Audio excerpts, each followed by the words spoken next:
Try ourselves. All right, that was louder than I wanted it to be. Shall I pray us in? Does anybody want to pray us in? Anybody have a feeling of prayer on their heart? Fine by me. Just like to give everybody a chance. All right, so Hi, Father. There are so many of us here today to study your word, and I am so grateful at the opportunity to be able to do that with the people who are spending their time here with us.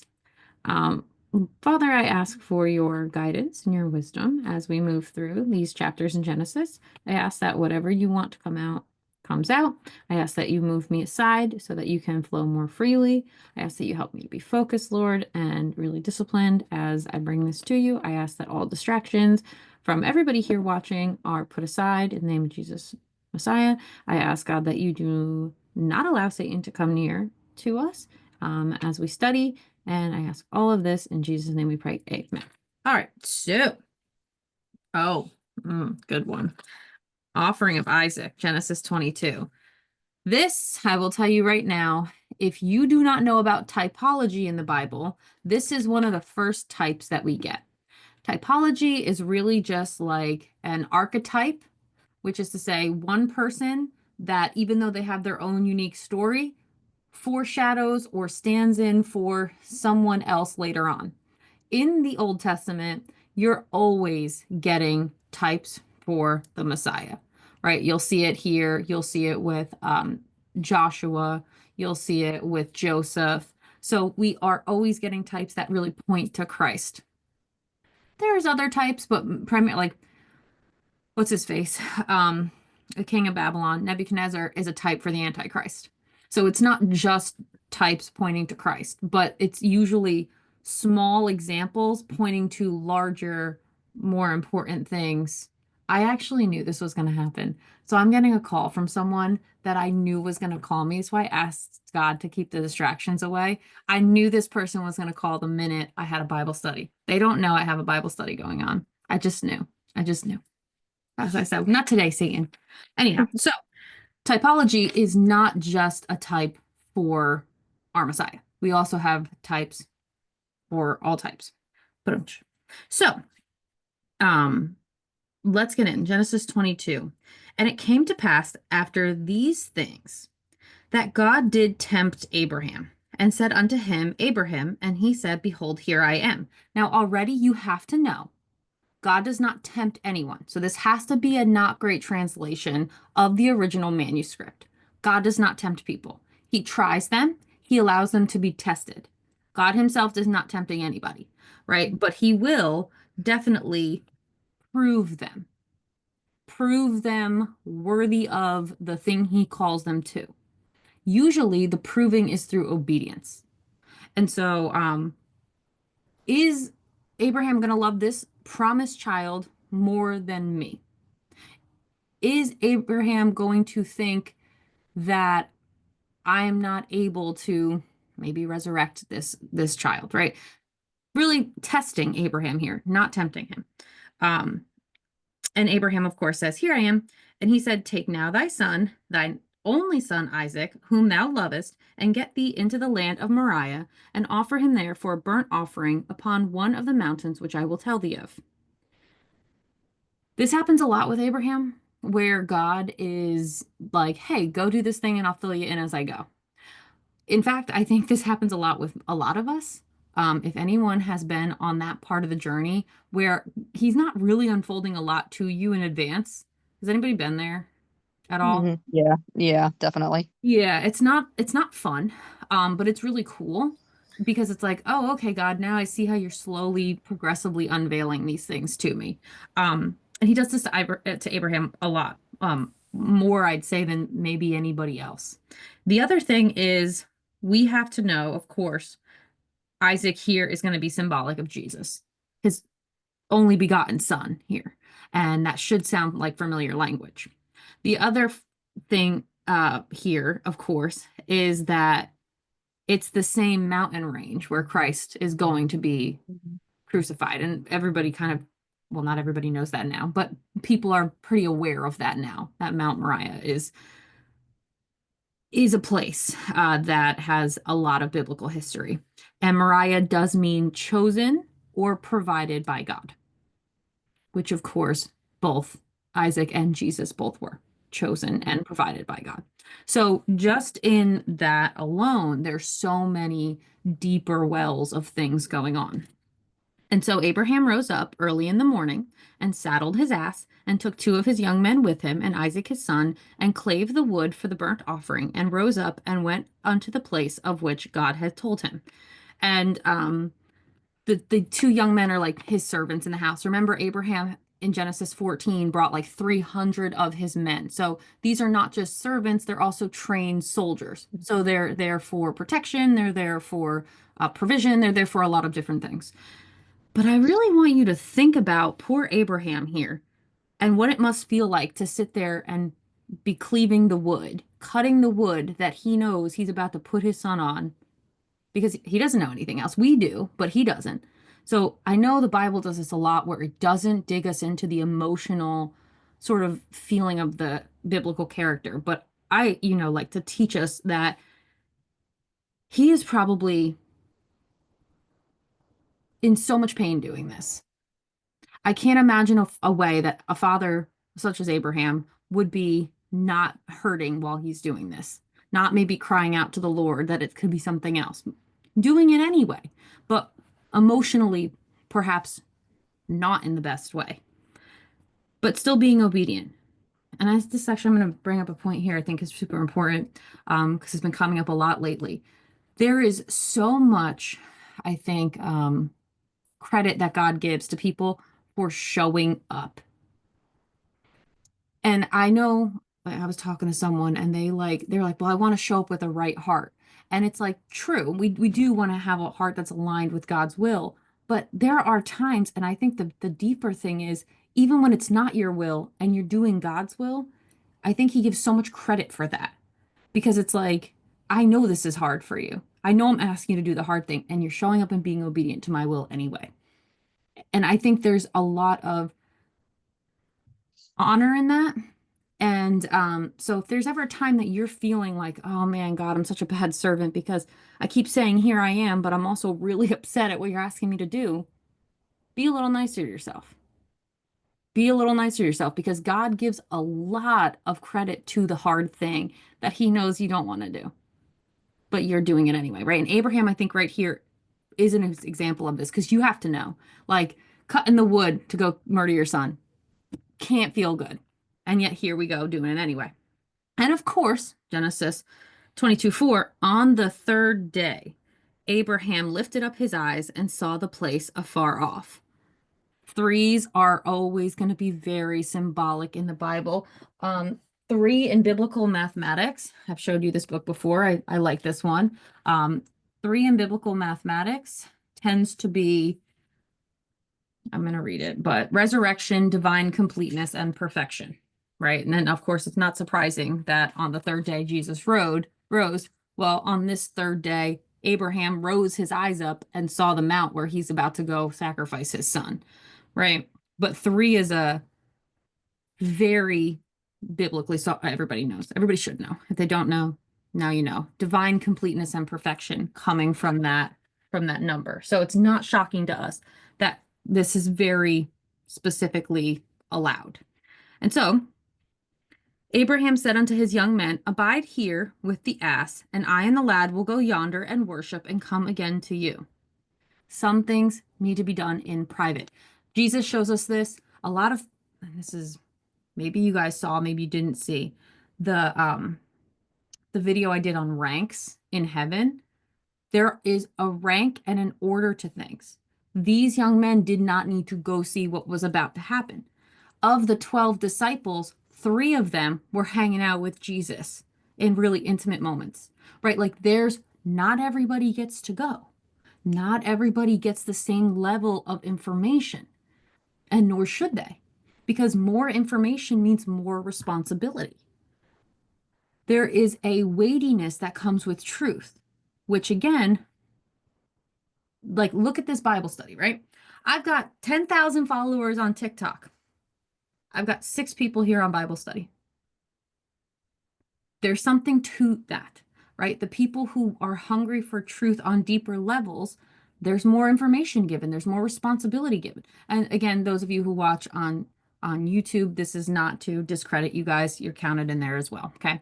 But even still, it comes to ranks of things. So Abraham knows this. He's like, you guys don't need to come see this. We should know this too.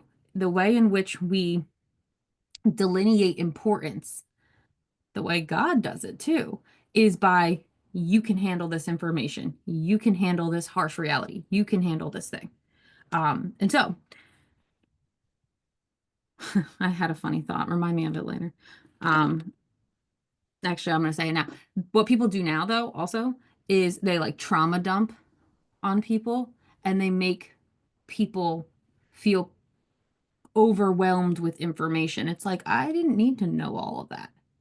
Right. Information is a way we pull closeness or push closeness. And so in this case with Abraham, like they don't need to go further. It's not their business. This is family business between Abraham, Isaac, and God. And so there we have that. So Abraham also in this 22:5 is not giving any indication that Isaac's not coming back, which I think speaks a lot to his faith because I think he really does know, even if God orders me to kill this boy, he also told me that my seed is going to come through him. So God's got something planned here. I'm going to trust it. But he gives no real indication that I and the lad will go yonder and worship, and we will both come back to you. So again, Abraham showing a lot of faith here. And Abraham took the wood of the burnt offering and laid it upon Isaac his son, and he took the fire in his hand and a knife, and they went both of them together. You want to talk about carrying your own cross here. This should give us the same sort of thought Christ on his own journey carrying the wood of his own cross. And again, the dread here, I think, has to be great for Abraham because even though he trusts in God, and I'm sure he does by his language in the last verse, it doesn't mean it doesn't hurt. Sacrifice always hurts, and Christianity is a sacrificial religion. And I don't even like to call it a religion. I really like to refer to it more as like a reality, a relationship. It's not really, it's not a dead, dry thing. It's a very living thing. And so relationship, I think, reality, I think, are better terms for what Christianity really is. So Isaac, oh my God, this one breaks my heart. Isaac spake unto Abraham his father and said, my father. And he said, here am I, my son. And he said, behold the fire and the wood, but where is the lamb for a burnt offering? And Abraham said, my son, God will provide himself a lamb for a burnt offering. So they went both of them together. The many layers here, I can't skip over, right? The first, of course, is that Isaac doesn't even think for 1 second that he is the lamb for the offering, right? But Abraham's response, my God, God will provide himself a lamb for a burnt offering. He does, and he will, and it'll come through these two. And I think that's like a very, very interesting, multi-layered type of moment where Abraham might not even realize that he's foretelling the future, but that's exactly what God is going to do. Provide himself a burnt offering because we can't cut it without him. And so Jesus is the lamb he provides because I'm not spoiling anything here. It's a ram that gets caught in the thicket, not a lamb here.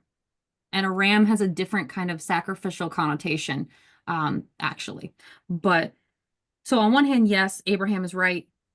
God does provide what he will eventually sacrifice in this text.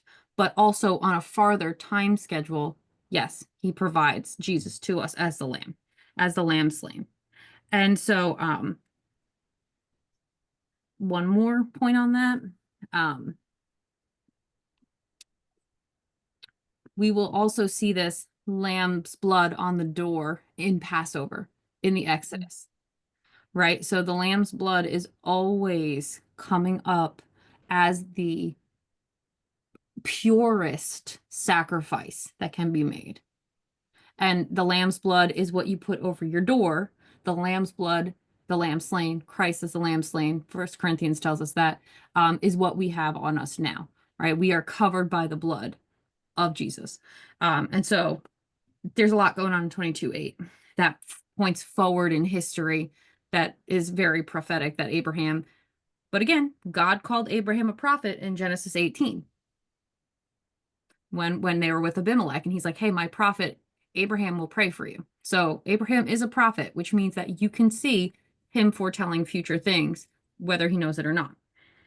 And so they come to the place which God had told him of, and Abraham built an altar there, and laid the wood in order, and bound Isaac his son, and laid him on the altar upon the wood. And Abraham stretched forth his hand, and took the knife to slay his son. And the angel of the Lord called unto him out of heaven, and said, Abraham, Abraham. And he said, Here am I. And he said, Lay not thine hand upon the lad, neither do thou anything unto him. For now I knowest that thou fearest God, seeing that thou hast not withheld thy son, thine only son, from me. Right? And so this is a passing of the test. You were willing to go to the complete length to do this thing I asked you to do. The first thing we want to pay attention to is in 22:10. Once and 9. Once Abraham bound Isaac to the altar, Isaac would have known what was going to happen. He's old enough to know what's going to happen to him, what happens on the altar table, right? So we can think in that moment about how Isaac must have felt, because now he knows what is happening. And so he's got to be scared, confused, perhaps feeling a little betrayed.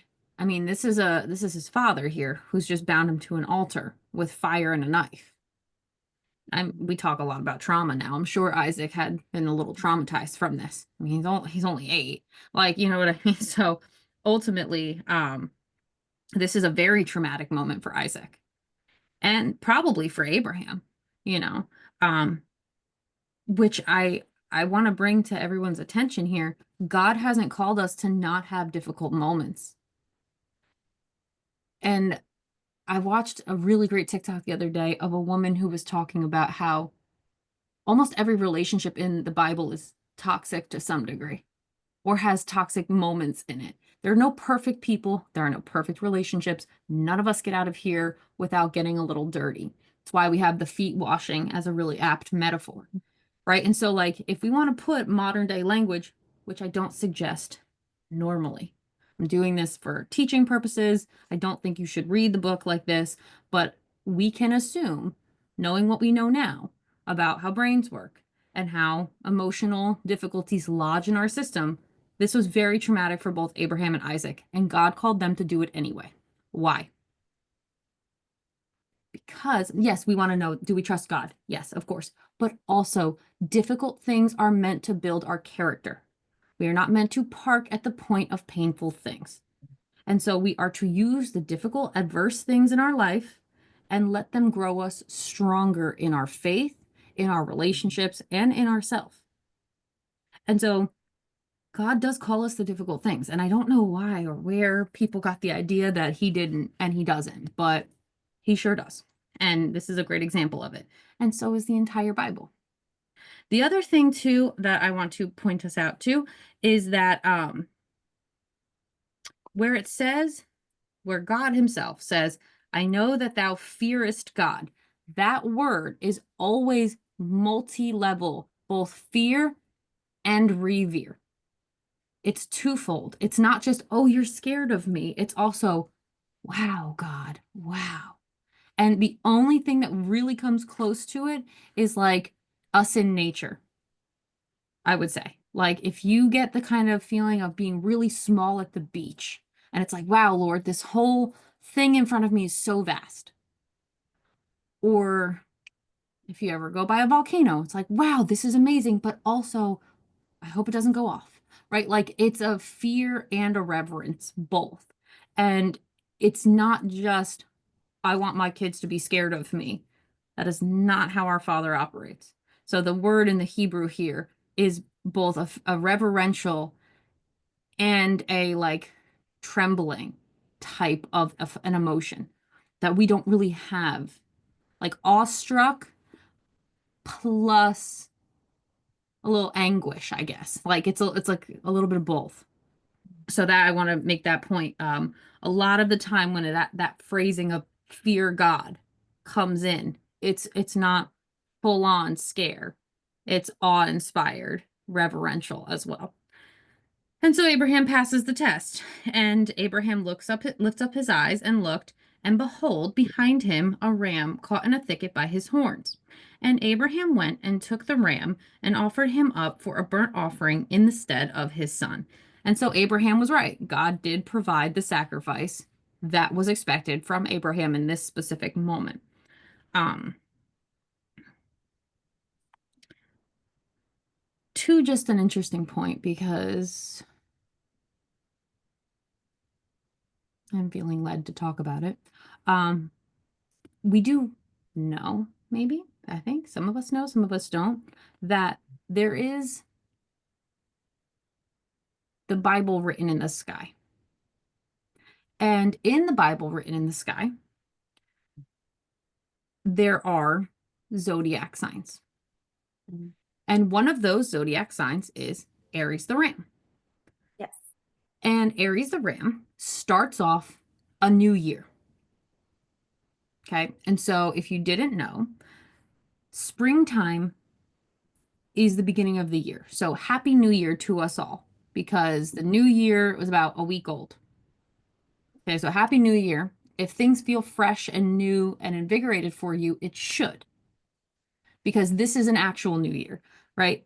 Despite what the traditions and the calendar say, no. There is the new year starting off in the sign of the ram, right? And I hope we see where I'm going here. This sort of new layer of the relationship, the covenant of Abraham and Isaac and God. Because this is the first time that we see Isaac drawn into the situation, right? Before he was foretold, before when he was born, he's circumcised because of what Abraham is doing. But now Isaac was also a collaborative component in this. He didn't run away, he didn't scream and fuss. He too was very subservient in the process of laying himself down on the altar. Right. So everybody here was a collaborative component. And so this ram is always the kind of beginning of a new thing seasonally, right? We're in ram time now. And so I always, on a personal note, love it because my birthday was 2 days ago. And I'm like at the first of the first of the first of all the things all the time because my last name starts with an A. My birthday's in like the first. I'm like, okay, God, like, okay, I see you, I see you. You know what I mean? I see you. So Happy belated birthday. thank you. Yes, happy birthday. Thank you. I got so many presents. I don't know if you could see them over here somewhere. They're like in the corner. I got so many presents. I had to rearrange my room. It's all right. I'm moving soon anyway. But yes, so the ram is also we get a lot of animal symbols in the text and they're repeated animals. So when you pay attention, right? Ram, lamb, goat, snake, um, the eagle, the lion, like these are all things that are very relevant to Christendom. And usually pointing to Jesus in some way, or like in the case of the snake, pointing to Satan in some way. And so the ram is not a subtle thing here, just like the lamb is not. So God provides the sacrifice, and Abraham called the name of the place Yahweh Yireh, as it is said to this day, in the mount of the Lord it shall be seen. Yahweh, people say Jehovah Jireh because they pronounce the J's. We know there's no J in Hebrew, so Yahweh Yireh, Jehovah Jireh, God provides. So a lot of times when people are praying, they call on that sacred name to call in provision. Um, and he does. He does provide. He provided us with his son. He provides us with the air we breathe. He provides us with the things that we need. Like, he does provide. He don't always provide us with the things we want, but you can't win them. And so the angel of the Lord called unto Abraham out of heaven the second time and said, By myself have I sworn, saith the Lord, for because thou hast done this thing, and hast not withheld thy son, thine only son, that in blessing I will bless thee, and in multiplying I will multiply thy seed as the stars of heaven, and as the sand which is upon the seashore, and thy seed shall possess the gate of his enemies, and in thy seed shall all the nations of the earth be blessed, because thou hast obeyed my voice. So, like I said, this is an affirmation, a reaffirmation of the covenant. Like I said, sometimes I get a little bit ahead of myself, but this is a reaffirmation of the covenant. And Isaac is very much going to come into this. And there are going to be so many times where God affirms this covenant in the beginning. We have seen now God say this same thing like 5 times, starting in Genesis 12. Well, guess what? We're in Genesis 22. It's 10 chapters and 80 years later, and he still keeps repeating it. He's already done it. He's already going to do it. He keeps swearing by himself, because the covenant keeps getting resolidified. I kind of think about it as like um, when somebody redoes their marriage vows, like you're already married, but you want to reaffirm the covenant you have with your spouse. Like that's kind of what it always feels like, taking it to a deeper level. Like, okay, you and I had this covenant when you believed that I was giving you a son.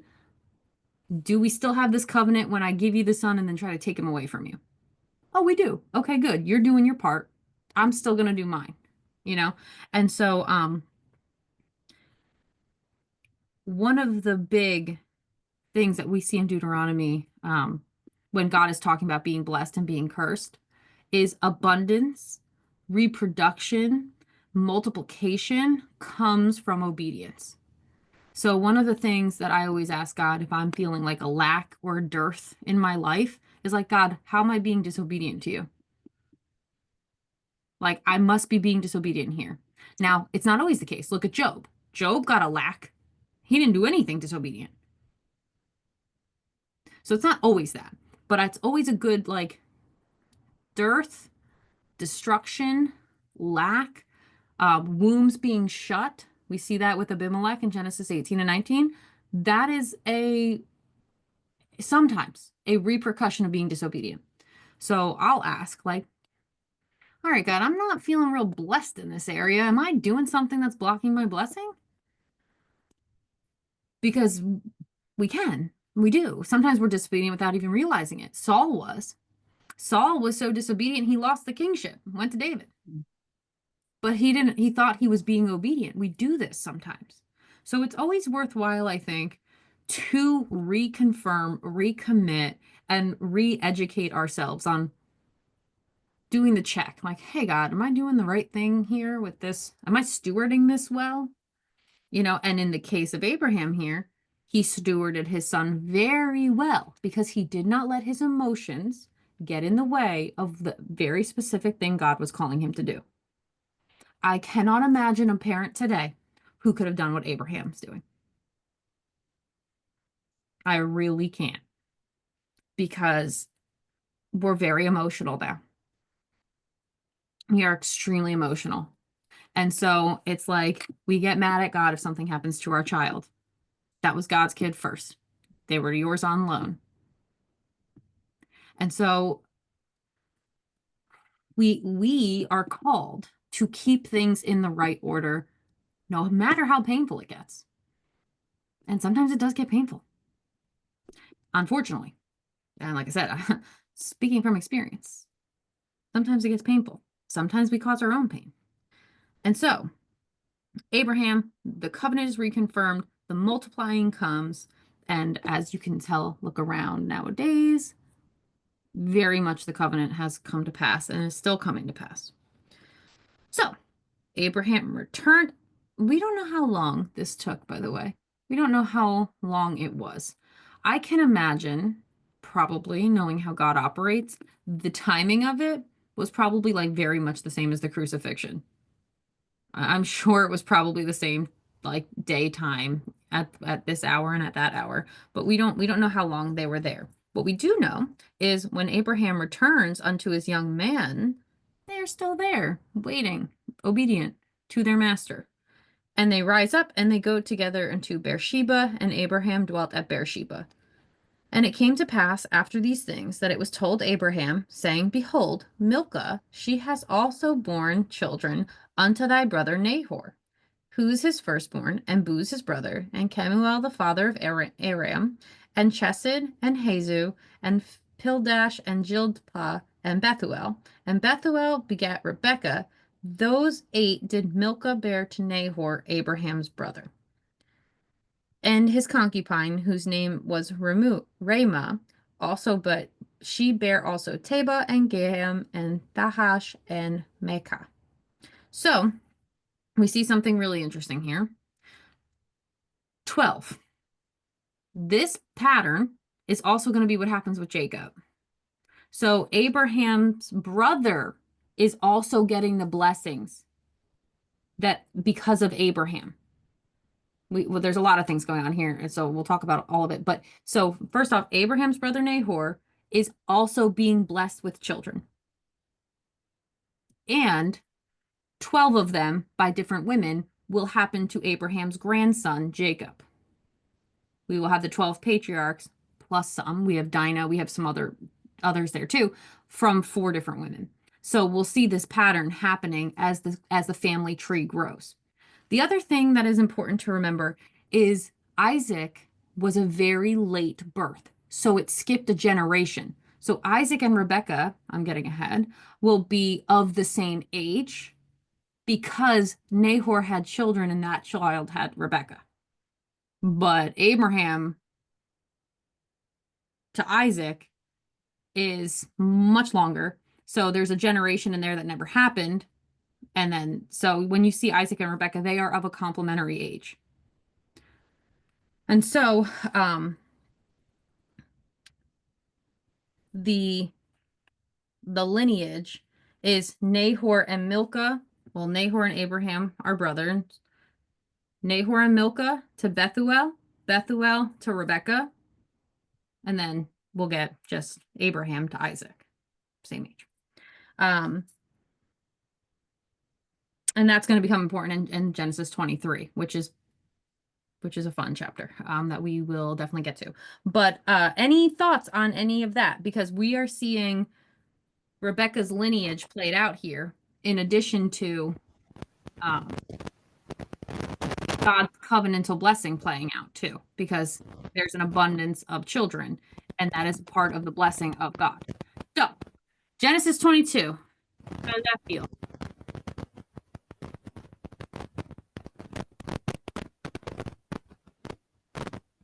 I was doing pretty good until that last bit, and I was trying to write about the 12 children and Abraham's brother. I'm just, what I'll do a lot is I'll write a bunch of stuff and then I'll go back and look at it. And I'll talk to my daughter about it. So after I get off here, she'll call and go, okay, tell me what you learned. But Which is such a good practice. And I actually talk about this with people a lot. If you're in a church where somebody can't say, hey, what did you learn today? And you can't tell them anything, that is not a church for you. Or like, how did you fellowship today? Or like, how were you in communion? Like with people, right? Like if you're going to church and all you're doing is sitting there getting a regurgitated message, not loving on the people and not learning anything, what are we doing there? So Peggy, that's a very good point. Very good point. I hope that you have a wealth of things to tell your daughter every time you pop off this call. I know. And we, yeah, but you know what? We need to keep going. I know, but some of this stuff is getting real conflicting when in church, but that's another story. So I'll hush. It does. That will be one of the places, one of the conversations in the group coaching that we're going to start in like a week or two. Okay. That's probably going to come up there because a lot of, once you start coming into deeper truth, a lot of times it's hard to stay in the sort of shallow places. or the more sort of worldly things. I understand Well, that. the teaching last night on Amos, I had things that threw red flags for me the way it was presented. I did not talk to my daughter. She called me this morning and she said, "Did you hear online last night?" And I'm like, "YouTube is where it is." And I said, "Yeah." And she said, "What'd you think?" And I said, "I'm just not ready to talk about it quite yet." And we talked about it tonight, and we kind of had the both. It's just different from what I believe. That doesn't mean that the person preaching was wrong. It just is not the way I believe it. And if I'm supposed to believe something different, God will show me. Mhm. You know, His arm's not short. That's a fact. yeah, one way or the other. Right. So that is actually I'm to that point, I feel kind of called to share this with you. I had a discussion with someone. Let me see if I can find it. And I thought it was really productive. And it was this. Looking at ourselves with humility and at others with their best interests in mind shapes how we engage in tough issues. We want to strongman, not straw man, the arguments others are making. Here's what I mean by that. Assume your opponents are motivated by a genuine desire to understand the truth unless explicitly proven or stated otherwise. Find the best part of their argument and wrestle with it. Avoid hunting for weaknesses. Consider that there may be some aspect of their position that could be true without negating your own position. Some of our greatest Christian beliefs have been formed by understanding that two or more seemingly contradictory truths can be true at the same time. Example, Jesus is both God and human. And finally, find the best representation for alternative views. And so I think that one of the difficult things about Christianity in this faith is that people don't agree. We have a text here that's open to a lot of interpretations, and on one level, maybe there's validity to it, and on another level, the interpretation could be something very, very false. And so that is back to the point. I guess I'm going to talk tonight a lot about information and knowledge. There's depths to it all. You know, like what you learn in second grade is still really valuable and relevant, but it's just fundamentals. 2 + 5 is 7, and you do need to know it. But like, it's not 200 + 500. You know, there's deeper knowledge to it. It's not division, but it's all really relevant. And there are important foundational skills and building blocks. And so, yeah, Peg, I mean, it definitely, just because there's a difference in opinion doesn't mean that it isn't still valid.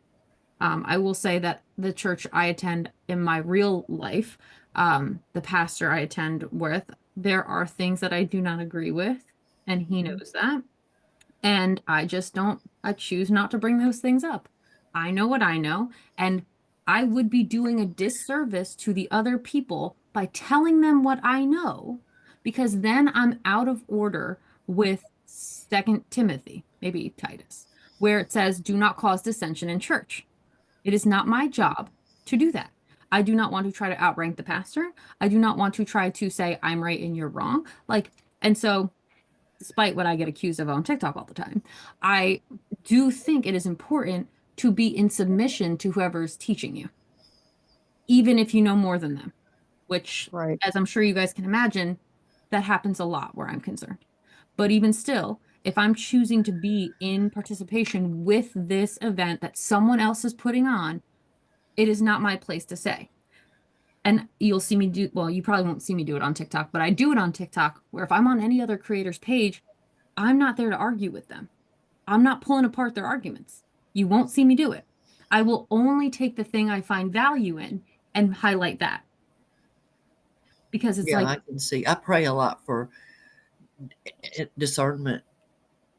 which there is a tricky thing that comes with discernment because it's like, now I know, now I'm held accountable. What do I do with this new level of responsibility? That's And exactly that, where I'm at.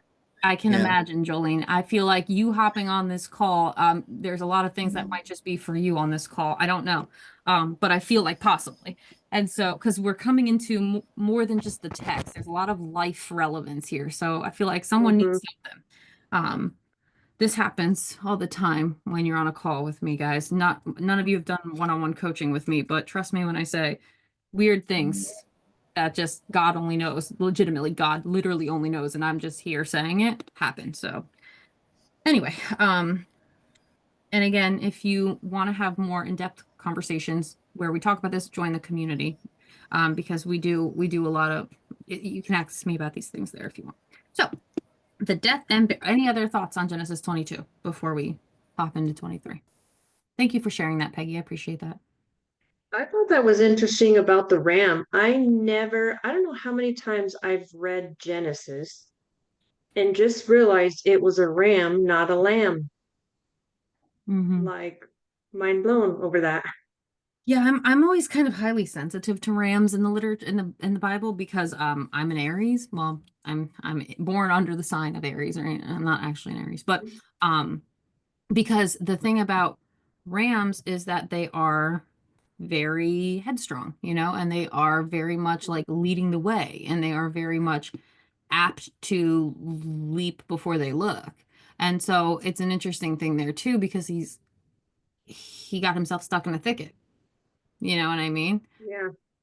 And so I'm sure there's a whole lesson there about the perils of leaping before you look. I won't go into it, but I'm sure it's there. Um, but yes, and actually when you get into where does he go in all the sacrifice? I want to say Leviticus. When you get into Leviticus, you see that actually rams are what the wealthier people were able to sacrifice. So um when you get into the hierarchy of um socioeconomic things. The ram is one of the higher things you can sacrifice because they're expensive. There's a lot there. Their horns, their skin, like there's a lot that you can do with a ram. Whereas like poorer people or people who are doing less well socioeconomically in old time biblical life, they would have like two turtle doves or two pigeons or like two like birds, and God actually goes through the hierarchy of for this sacrifice this, but if you can't sacrifice this, sacrifice this, and if you can't sacrifice this, sacrifice this. And ram is always up at the top, so that is a very worthy sacrifice in this moment because it's a sort of higher level. So that's also I wasn't going to go into that too, but since we're here, so yeah, it is. I won't say everything in the Bible has a meaning. Sometimes a blue dress is just a blue dress. I used to tell my students that when I was teaching.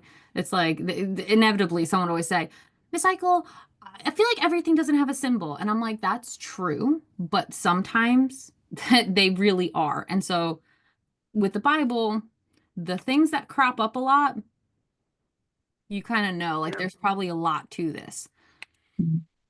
But yeah, so Makes that's a sense. good point. Someone was just talking. What did I cut off?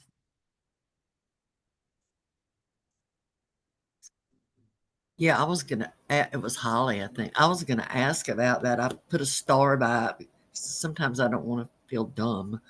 Um, Feel is she dumb for the sake of knowledge. okay? God, Feel dumb. there comes a teacher.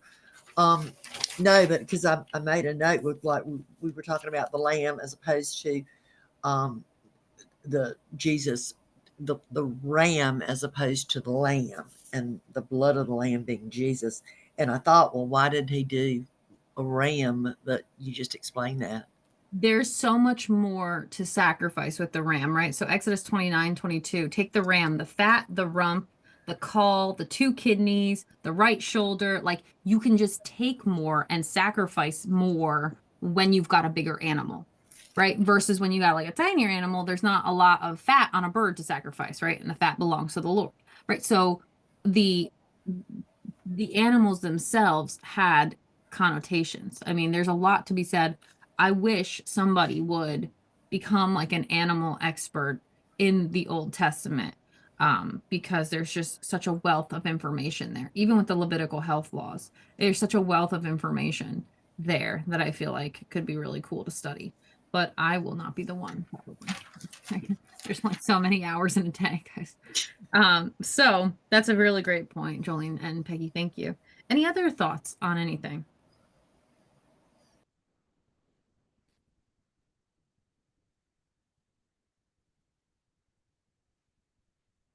Good. Do we want to pop into Genesis 23? Or do we want to? I think we can get through Genesis 23. Okay, we're gonna start Genesis 23. So the death and burial of Sarah, Genesis 23. And Sarah was 107 and 20 years old. These were the years of the life of Sarah. She's the only woman whose age is recorded in the Bible, I'm pretty sure. And she gets, remember, God shortened the time. So people's lifespans are getting shorter and shorter and shorter. Um, so she only had about 37 years with Isaac. She died when he was about 40, almost 40, because she had him at 90. So Sarah died in Kirjath Arba, the same as Hebron in the land of Canaan, and Abraham came to mourn for Sarah and to weep for her. This funny fact we'll find out in Genesis 25, it did not keep him from taking a second wife in his old age, because he does. Abraham stood up before his dead and spake unto the sons of Heth, saying, I am a stranger and a sojourner with you. Give me a possession of the burying place with you, that I may bury my dead out of my sight. And the children of Heth answered Abraham, saying unto him, Hear us, my lord, thou art a mighty prince among us. In the choice of our sepulchres, bury thy dead, and none of us shall withhold thee his sepulchre, but that thou mayest bury thy dead. So here comes something real interesting. With Abraham trying to secure this very important burial place for his progeny, right? He is saying, hey, like because remember, he's still staying in Abimelech's, where Abimelech is like, hey, stay with me and bless us, and like, we'll just be peaceful here. So he's still in the like southwest part of Israel, of the promised land. And they're saying, hey, we respect you, we like you, just use one of ours. That's not going to fly for Abraham. Abraham stood up and bowed himself to the people of the land, even to the children of Heth, and he communed with them, saying, If it be your mind that I should bury my dead out of my sight, hear me and entreat for me to Ephron, the son of Zohar, that he may give me the cave of Machpelah, which he hath, which is in the end of his field, for as much money as it is worth, he shall give it to me for a possession of a burying place amongst you. He wants his own tombs off out of the way that he can contractually buy as his. So he's trying to buy property to make a burying place here. And again, this is going to be really important, and I'll tell you why in just a little bit. But he doesn't trust their word of mouth. He doesn't trust this to be enough of a binding legal sort of contract. We'll see. I want to say I think it's in Judges. A lot of horrific things happen in Judges. I think it's in Judges where there's the prophet's bones get disinterred out of the sepulcher, and there's like a whole thing that happens. To some degree, burying your dead is very important. You'll see it at the end of Genesis 2, where Jacob says to Joseph, make sure my bones go back. There's something to what Abraham is doing here for longevity of burial. This cave specifically, Isaac, Sarah, Rebecca, Abraham, and Leah will all be buried in. So 5 of the patriarchs and their wives will be buried here.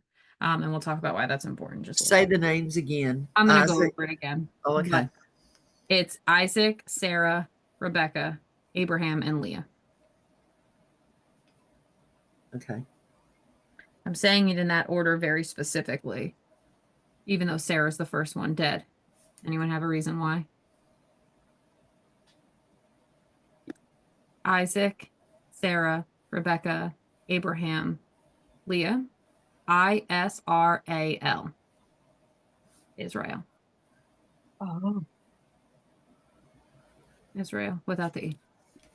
So it's there. It's always there. It's an acrostic in the burial place of their names in the tombs in Israel.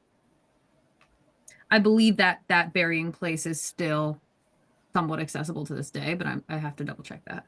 So if you think Abraham's making a big deal out of this, there's a good reason for it. The next like 100 and something years of people will be buried there because Leah is Jacob's first wife. Jacob is Isaac and Rebekah's son. So like generations are getting buried in this tomb, in this cave. So a word of mouth is not enough with the children of Heth because Abraham's trying to secure something for lineage, for life.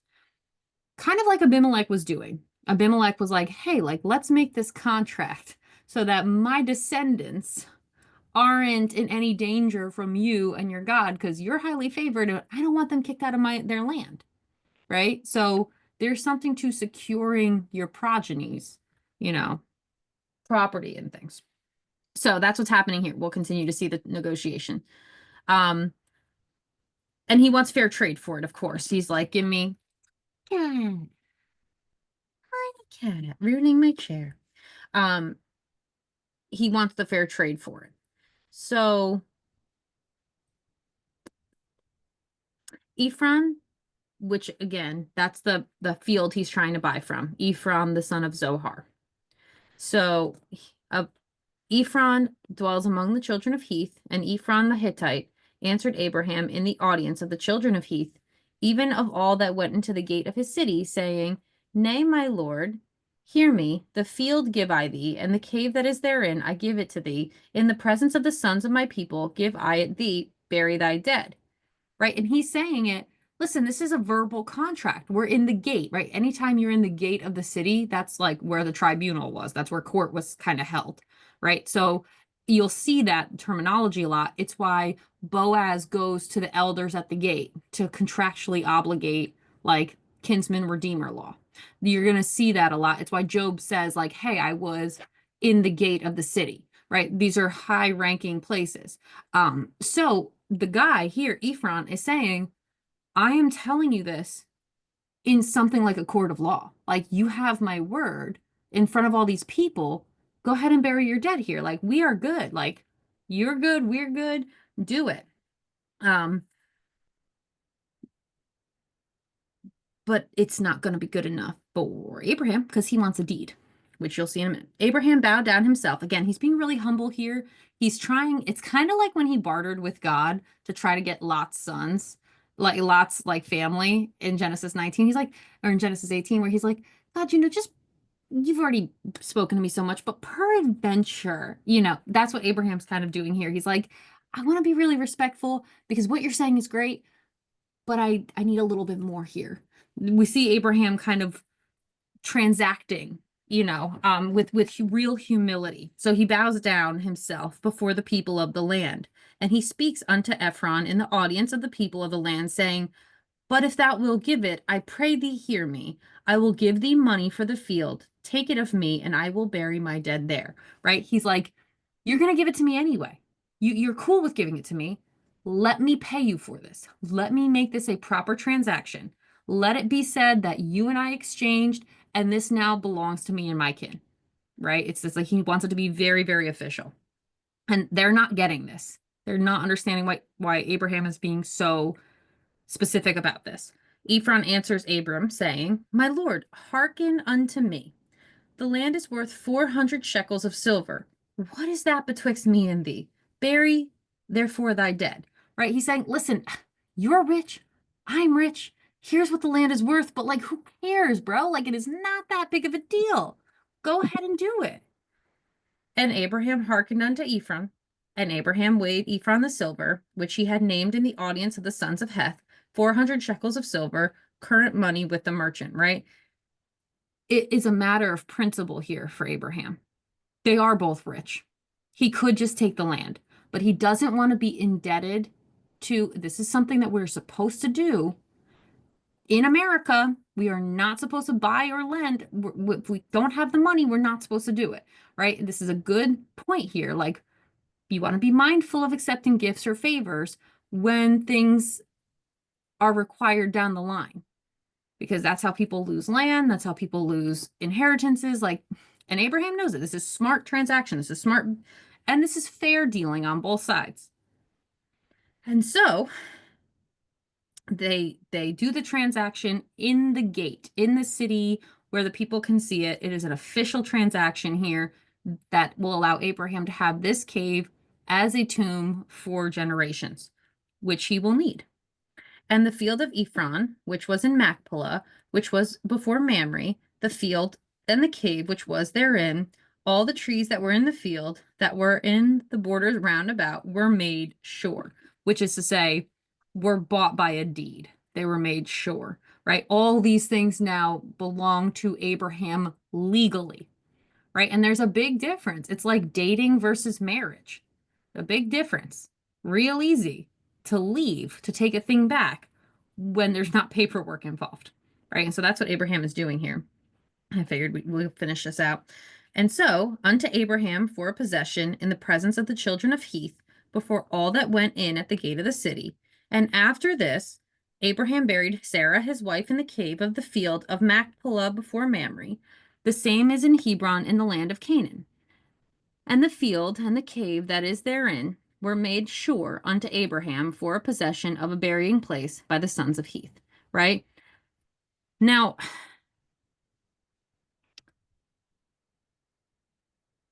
this location, not surprisingly, every location in Israel is still really desirable. People still fight over it. People still kill people over it. Like, we still have fighting between these places. So, like, Abraham was very smart here to legally acquire this plot of land for his generations. I have a note in my own thing here, Genesis 49. I think I know what it is, but 49:29 to 31. And it is that getting ahead to the end of Genesis, like I kind of said, and Jacob charges them and said, I am to be gathered unto my people, bury me with my fathers in the cave that is in the field of Ephron the Hittite, in the cave that is in the field of Machpelah, which is before Mamre, in the land of Canaan, which Abraham bought with the field of Ephron the Hittite for possession of a burying place. There they buried Abraham and Sarah his wife. There they buried Isaac and Rebekah his wife, and there I buried Leah, right? That's the acrostic. So if you wanted to know, Peggy, where it is in the text, Genesis 49:31 is where we get that acrostic.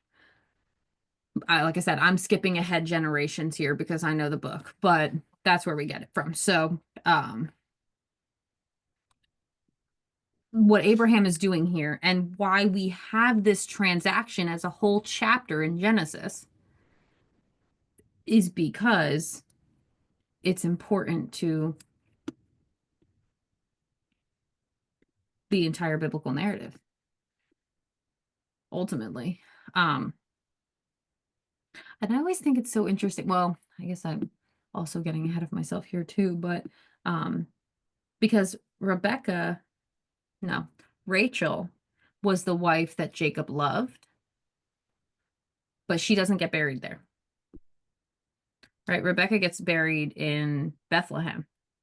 She gets buried in the place she died, the place she had Benjamin, the birthplace of Christ. Like, she gets buried in Bethlehem. And I always think it's so interesting that Leah gets buried in the tomb because it's such a high honor to do.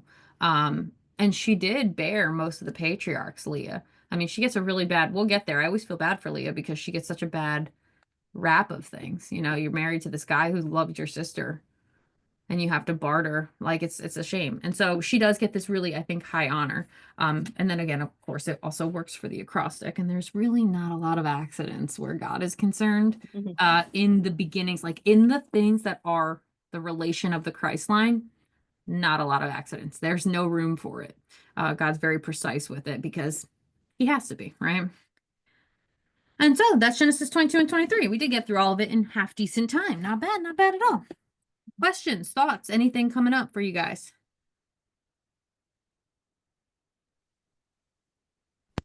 I think one of the things, what you just said about nothing happens by mistake. One of the things from last week that I got, it's just like the light goes off with some things. I was talking to my daughter, of course, about the wombs being sealed, with Abimelech when so that the bloodline was staying, and you said, God's orchestrating everything. I mean, there is no limit to what he will do, and we see that again here. That's so cool. Yes, and honestly, there's a thing where God does not interfere in the lives of the people who are still deciding, right? You guys maybe have heard me talk about before the third that picked God, the third that pretty adamantly picked Satan, and then the third that didn't know what the heck they were doing. And we're Mhm. here for those third because that's not an option. Like you don't get to stay on the fence. You get to pick one or the other. Um, and God does not interfere with those people who are sort of free willing. They're like unsure. He does not interfere unless they ask, right? And this is important because he does interfere in people who have already chosen him, their life, right? So Abraham, Isaac, Jacob, they chose him here probably because they chose him there. They chose him before. Anybody that you're reading about in the text probably chose him in the first earth age. God's not using non-obedient servants for something as big as this. So, like, there's a reason why Noah could have walked with God and talked to God, even though Christ hadn't existed yet, even though, like, Noah is perfect, but he doesn't have Christ in him technically, right? Because God is there's a knowing, there's a foreknowledge through this Christ line. And so to your point, Peggy, it's a very good one. There is no limit to what God will work with the people that are elect, remnant, people who have already chosen him in that first time. But there is a limit. And the limit is I'm not interfering unless you ask. Like the door needs to be knocked on. Like, hey, God, help. The minute you cry out to God is the minute he's right there as a free willer. So there is a difference. There's a permission that's already been granted with people like Isaac, like Abraham in the Old Testament. And now, I mean, there's that too. There's just a different role and relationship that God will have in the lives of people who have picked him early on, who haven't picked him yet, but pick him in their life. And even Cain, right? We can pretty much assume that Cain picked Satan in the first Earth Age. Like we can pretty well assume that because Cain is the son of Satan. And so even though Cain was the first murderer, the first liar, the first one to do wicked things, which he probably did in the first Earth Age, going after Satan, wanting all the things, he cried out to God and God still took care of him as he does. Right? He cried out to God, and God was like, okay, I will put a mark on you so that anybody who touches you, they are in trouble. So, God, the way in which God operates and interferes is very different depending on our own choices, either made before or made now. And calling out to Him is a big one. But sometimes, in the case of like the elect, sometimes you don't even need to call out, like Job, right? Job is just doing the right things for God. He just loves God. Job and Moses are about the same time. Um, just doing the right things for God all the time, just loving God, making sacrifices for his kids, even if they aren't sinning. He doesn't even know, right? Um, and God allowed the interference to happen, not the best interference. All right. And so there is definitely different levels to what happens and what is allowed. That was this first existence, a spiritual existence before we had flesh. When I first started learning about that, and part of that was listening to you, and of course, my daughter believes the very same thing. And when I was first hearing about that and believing it, I remember riding around my car going to work going, was I really here before? And was I a good person? I hope I was a good person then because I sure am trying to be now.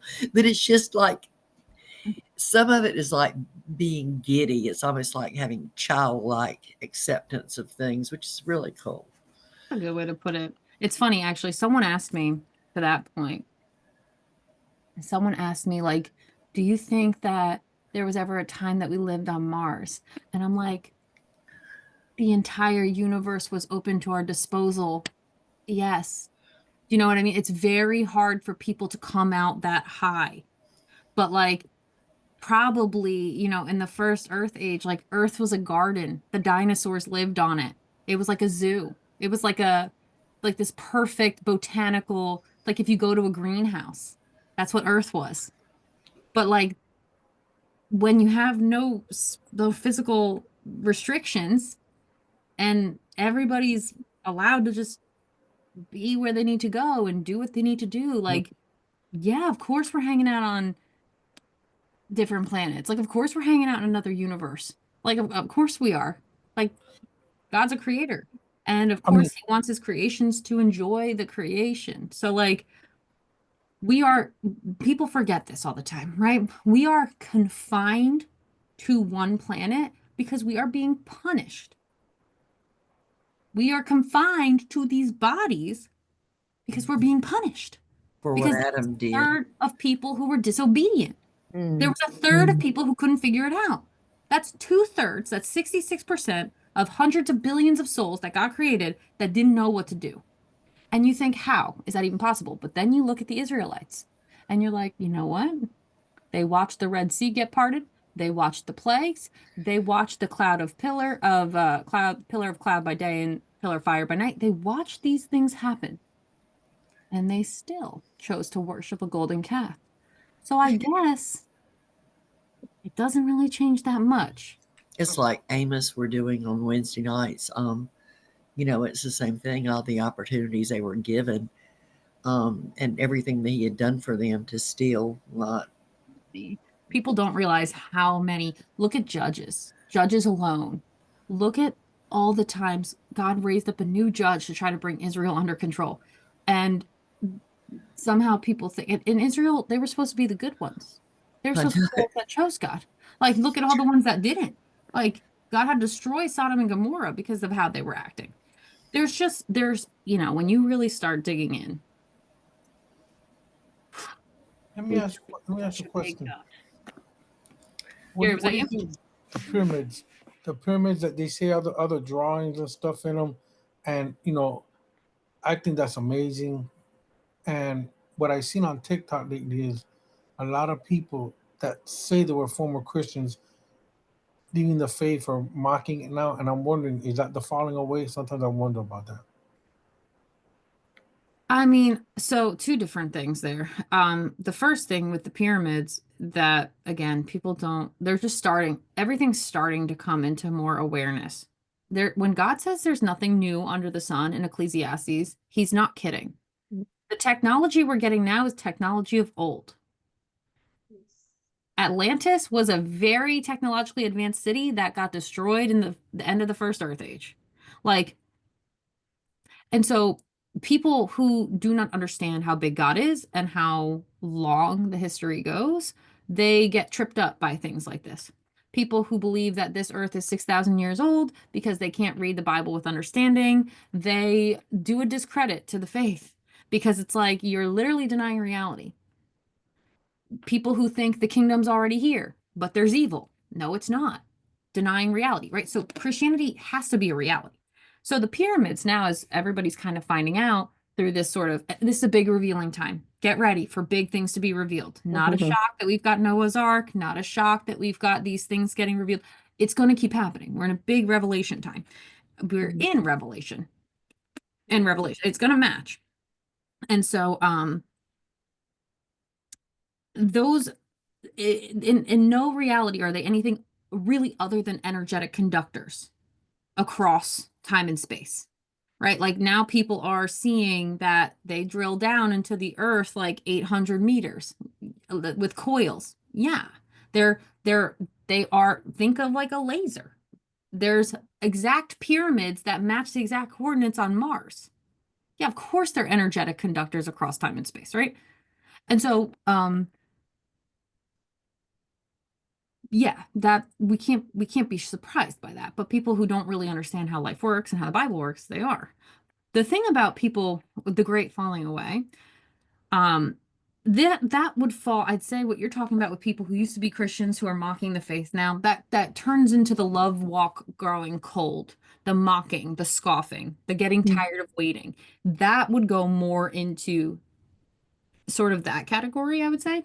The great falling away will come in the tribulation where people literally fall away and follow Antichrist.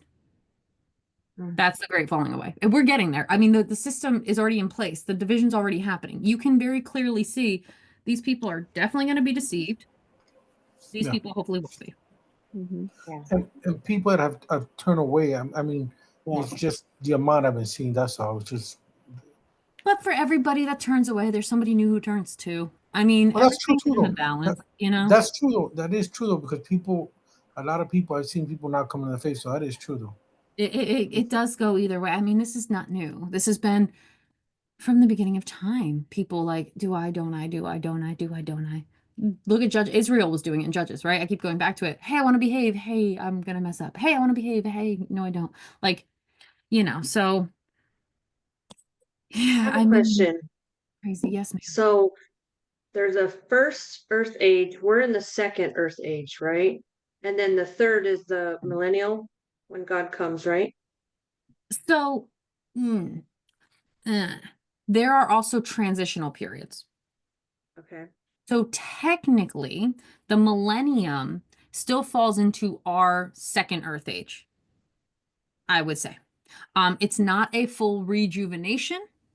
There's still wickedness here, but it's kind of a liminal space.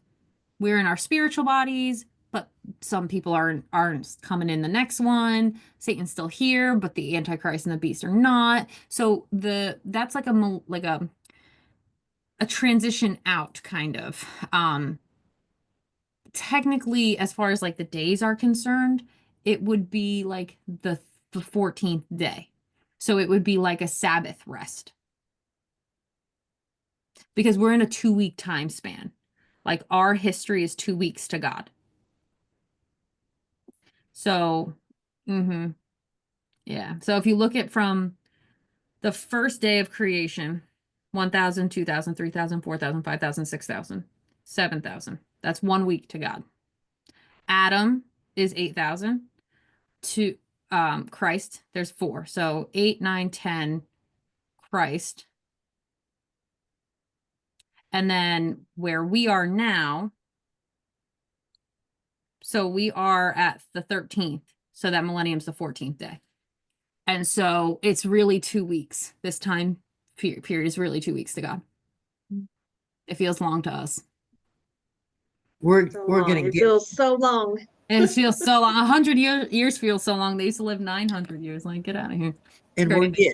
we're gonna do that in Revelation. And you said that when we finish Genesis, that's where we're going next, We're right? going to Revelation next. Yeah, I'm gonna do Genesis and Revelation and yeah.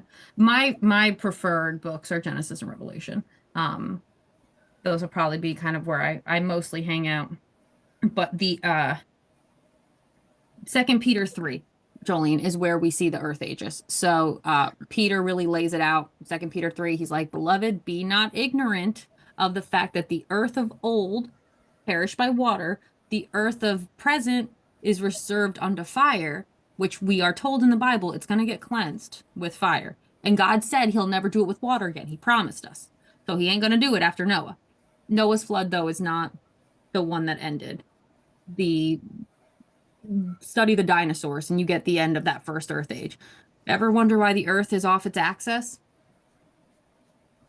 God got angry. Mhm. That's the only real reason why. You know what I mean? Shook this thing up. We serve a big God, and I wish more Christians really understood the reality of that. But the 2 Peter 3 also says, but there will be a new one, right? And Revelation tells us that too. There's going to be a new one. No, no, no rudiments there, no tears there, no slag there. Like the refinement of the people will happen. The people who actually want to be there will be there. They will have immortal souls. They will have immortal spiritual bodies. Like that will be it. There will be rankings. There always is with God. And so look around. Are we there? No. So we are not in that yet. And it's so clear for me to see, right? We are not even, no, we are close, but we're not there yet. It's gonna get a little bit worse before it gets better. The earth is groaning for a reason, you know. But anyway, I don't want to, I'm going over too much into your time, guys. These are really great questions. Any other questions before we close out? These are really great, guys. Okay, so we'll just pray out. Anybody want to pray us out? Okay, if you don't. All right. Wow, God, I feel like there was a lot there. There was so much more there than I thought there was, and it was really, really cool. Thank you for all the wealth of information and all the connections and all the depth and all the truth that you're providing to the people. I hope, Lord, as always, that I do you justice and that you are proud of the servant that I am and that I'm doing here for you and for your children. I hope, Lord, to be a credit to you and your kingdom, to honor and glorify you. I am so grateful for the people who spend their time in this level of truth because I do know the burden of knowledge that comes with knowing these depths and these heights of your word. And it's really so awesome, Lord. It's impossibly difficult to describe just how magnificent you are and just how big this thing really is. But I hope, Lord, that more and more people see it. I hope to be helpful in bringing that truth to the people, Lord. I ask that as we go through our week, that you protect us, you guide us, you keep us hedge up, Lord, protective hedge up. Make it easy, Lord, easier than perhaps it's supposed to be. But Lord, please, easy lessons, okay? And I ask all of this in Jesus' name we pray. Amen. Okay. Amen. Yeah, no, I've been asking. Hold on, let me stop this.